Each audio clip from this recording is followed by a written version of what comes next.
भोजन करते समय पहले टुकड़े को तोड़कर मुंह में डालने से पहले एक बार ध्यान से देखना जरूर कि ये रोटी मैंने कमाई कैसे है। और यहीं से जब तुम सोचकर अपने कमाने के तरीके को बदलने लग जाएं तो धर्म तुम्हारी जिंदगी में प्रवेश कर जाएगा।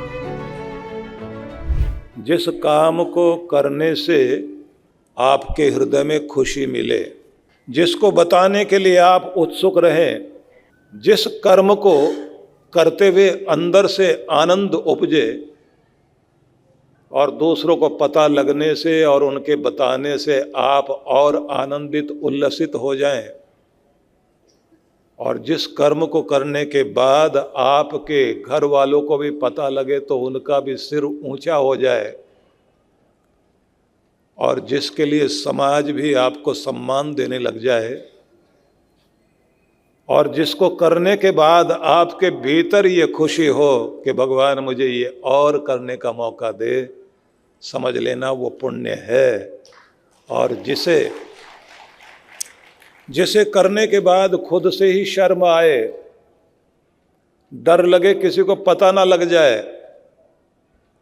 जब आपको लगे कि मेरे कारण कहीं मेरे परिवार वालों का नाम और उनका सिर नीचा ना हो जाए, जब लगे कि मेरे घर परिवार, मेरे कुल खानदान और मेरे ग्राम, मेरे जन्म स्थान को भी कलंक ना लग जाए, और जहाँ जिसको करने के बाद अंदर डर, शंका, भय, लज्जा, शर्म महसूस होने लग जाए, बस उसी कर्म का नाम है पाप। बस ये डेफिनेशन याद रख लीजिए कि किसे करने से हमें अंदर से शक्ति मिलती है। इसलिए कहा जाता है कि सत्य वो है कि सोते सोते को भी जगाकर पूछ लिया जाए, मुंह से एक जैसा ही निकलेगा। किसी सवाल का जवाब, गलत जवाब अनेक हो सकते हैं, लेकिन सही जवाब एक ही होगा। जो सत्य है वो एक ही रहता है, और जो सत्य है उसे कहने के बाद आपका शरीर भी अधिक प्रभावित नहीं होता। लाई डिटेक्टर से मशीन कैसे पकड़ती है आपको? क्योंकि आपके अंदर नेगेटिव वाइब्रेशन के कारण जो प्रकंपन पैदा हो जाते हैं, आपके मस्तिष्क का ग्राफ बदलने लग जाता है, दबाव बढ़ जाता है, शरीर भी स्वीकार नहीं करता, मन भी स्वीकार नहीं करता। इसलिए जब आप तीर्थ में जाते हैं तो तीर्थ आपको बाहर से भी और भीतर से भी परिवर्तन लाता है।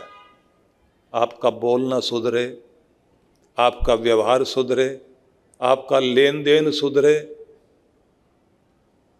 और जहाँ जाने के बाद ध्यान आए उत्तर से लेकर दक्षिण तक के संतों की वाणी का ध्यान आता है। दक्षिण भारत के संत हुए तिरुवल्लुवर, उनका संदेश था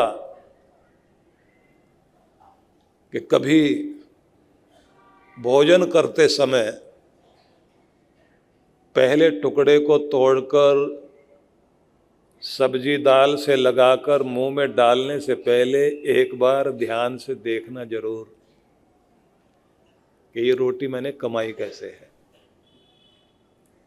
किसी के बच्चों का हक तो इसमें नहीं है, बेबसी के आंसू तो रोटी में नहीं है, किसी का हक मार के तो नहीं लाया हूं।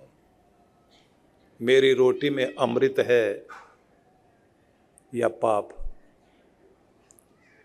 कि बस इतना ही सोच लेना।